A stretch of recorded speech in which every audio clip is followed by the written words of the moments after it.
Today was our kickstart to the comm week.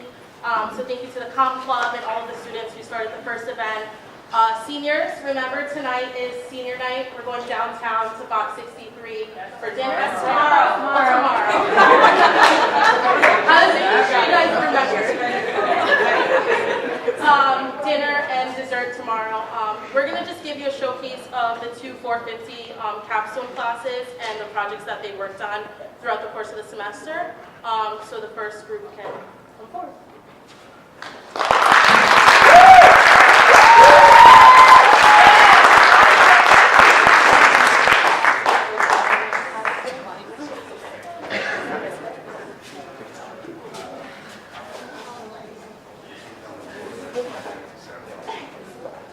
So hi everyone, I hope you all are enjoying yourselves.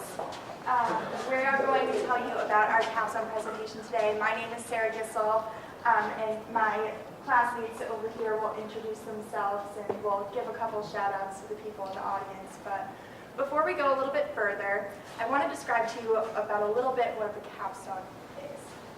By a show of hands, who here has seen the movie Moana? Okay, that's a good amount, good amount. For those of you that haven't seen it, I won't spoil anything, but I do gotta tell you, Moana is a story about a little girl who lives on an island, and she's the daughter of the chief on the island.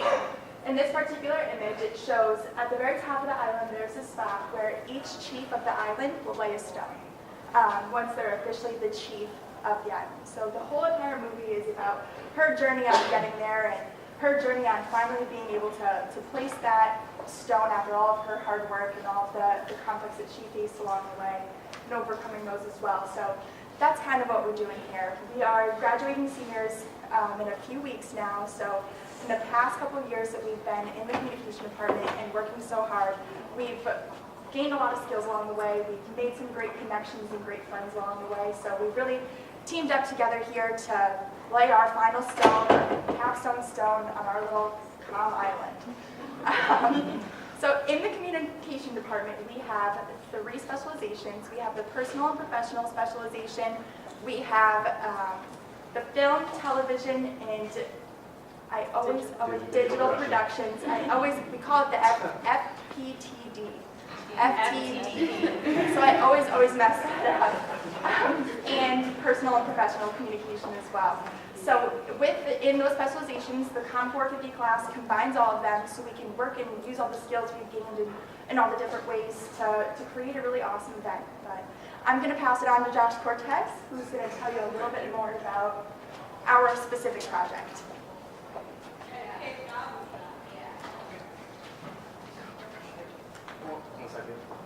Okay, to start us off, in the beginning of our class, we actually started an assignment with choosing a 30-second pitch on a social justice issue that we found most important to ourselves.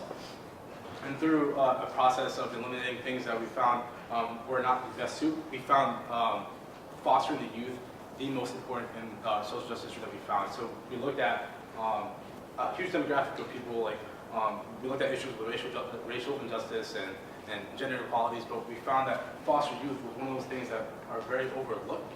And we looked at some of the statistics with foster youth who go to college, and we found that over 50% of them actually don't, the 50% of them go to school, but about 3% of them actually graduate college. So with that said, we wanted to find what that imbalance was and what was the issue with them not being able to go through the process for 4 years and moving along with the process like their peers. And we found the answer, or one of the answers was mentorship. And so we started this thing called Foster the Youth of Tomorrow. And Foster the Youth of Tomorrow is a two-side thing. It's a club that we are hopefully starting on campus within the next semester or 2. And it's also an event that we had started up and we had successfully accomplished on Accepted Students Day. And so what we did was we tried to focus on having the students get more exposed to college grounds, just so we wanted them to see that it was an option. We wanted these kids to know that it's something that they can choose.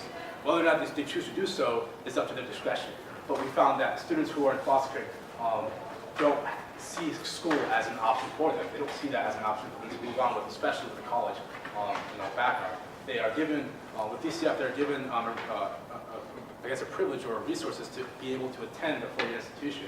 And And so with that, most of them do not take that to their advantage. And so we wanted to make sure that they do that. We brought them onto this campus to see what it's like to be on the university ground and kind of get exposed to that, planting that seed, that message when they see the university first, and slowly but surely have them kind of turn their mindsets onto maybe seeing it as something that they can go out and do. And with the club startup, we had focused on having that kind of be a long-term process where not only do they come to this event, we have something that's happening year after year, so they slowly but surely want to be a part of, whether it's Southern's, SCSU's family or another, but just so that they can see it as an option. So next, I will pass you to Jonathan to talk about the promotions, please.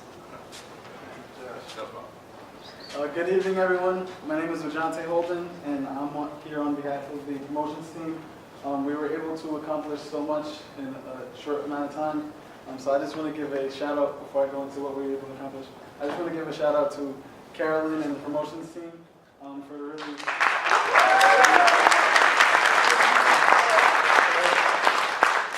Carolyn put so much time and effort into the project, and she pushed us as a promotions team to accomplish what we did, so we owe her thank you.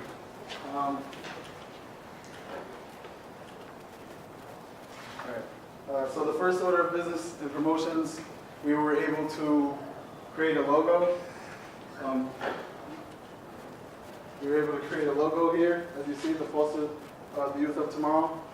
We were able to look up statistics and really hone in on what would captivate young people to join a club like this. Why would they want to mentor? We looked at statistics on the sun being like a gravitating force, so we put that in the logo as well. Something welcoming for people to want to become a mentor and want to change people's lives. And we also want to give Jesse a shout out. Where's Jesse? He created the logo with the help of Jesse did the bulk of the work. Great job, Jesse. It looks amazing. So to the left we have the Empower the Youth flyer, which was created to invite people to our event that we had on April 15th, which coincided with Discovery Day here on campus. We got a couple of SCSU prospect members of the club to come as well. We got a lot of guest speakers, and we put this on our social media page, and we put it around the school, so we had a lot of people attend our event. In the middle, we have a screenshot of one of our many social media platforms.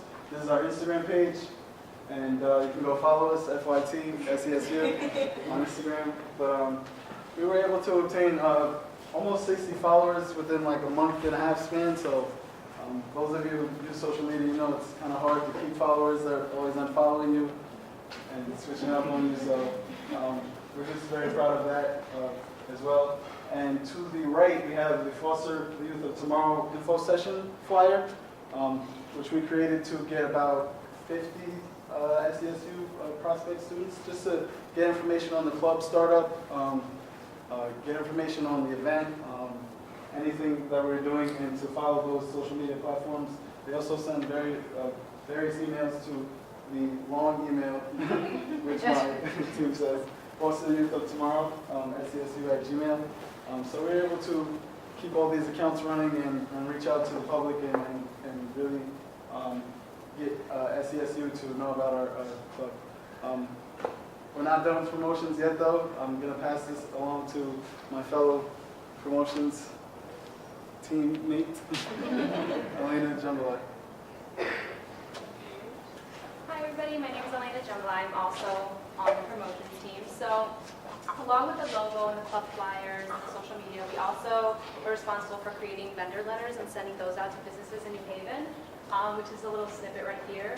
So the purpose of this was really just to ask companies in New Haven for donations for our event. So food, beverages, school supplies, anything that could help us during the day of the event, something we can give the kids. The feedback we got from that was really great. We sent it out to multinational companies and local businesses. So we sent it out to Walmart, McDonald's, Dunkin' Donuts, Office Depot, and Pizza Heaven, which is located in New Haven. Yeah, so the feedback was really great. Pizza Heaven was able to donate a bunch of pizza boxes and free t-shirts, which we gave the kids on the day of the event. And Taco Loco actually donated a tray of nachos to the event, which was great. We also created a press release, which we sent out to the New Haven Register and WTNH and the SCSU newspaper and TV station. Over here, you can see that the SCSU newspaper did feature us, and we were mentioned on the SCSU TV station. And for the donations, I want to give a shout out to our team member, Carolyn Pekovich, again, because she was able to raise $210 off personal donations. And with that money, we were able to buy school supplies for the kids and kind of give them little goodie bags that they could leave with. So, you know, it's awesome.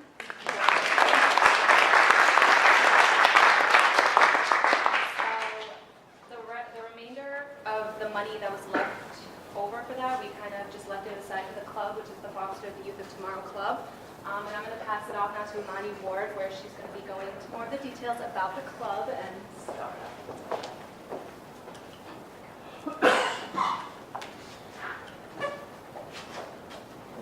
Hi everyone again. So my name's Imani Ward, and myself, along with 7 other of my classmates, made up the outreach and recruitment team for our event. Throughout the course of the semester, there was various different aspects of recruitment that we had to do. First being, we had to recruit an advisor for our club. So special thank you to Dr. Stephen Hoffler for being here.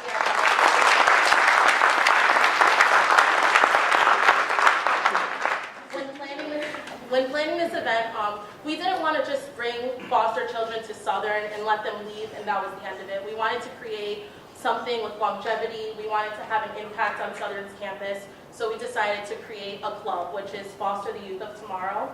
And through that club, those students will participate in becoming mentors to these foster children with the help of the advisor who will be leading the club. And we joined with the promotions team to use the social media platforms to get those Southern students to our informational session. So again, we had about 50 students who were interested in the club, that were interested in becoming mentors, and I don't know if any of them are here today, but we know that one is here. We know that the foundation that we've started for this club is in great hands. These students took a Sunday to just participate and help us out. So we're excited to see the future of the club and the future of the relationships with the students that's going to be built. We also needed to recruit foster children, and we had to figure out how we were going to get them on our campus. So we reached out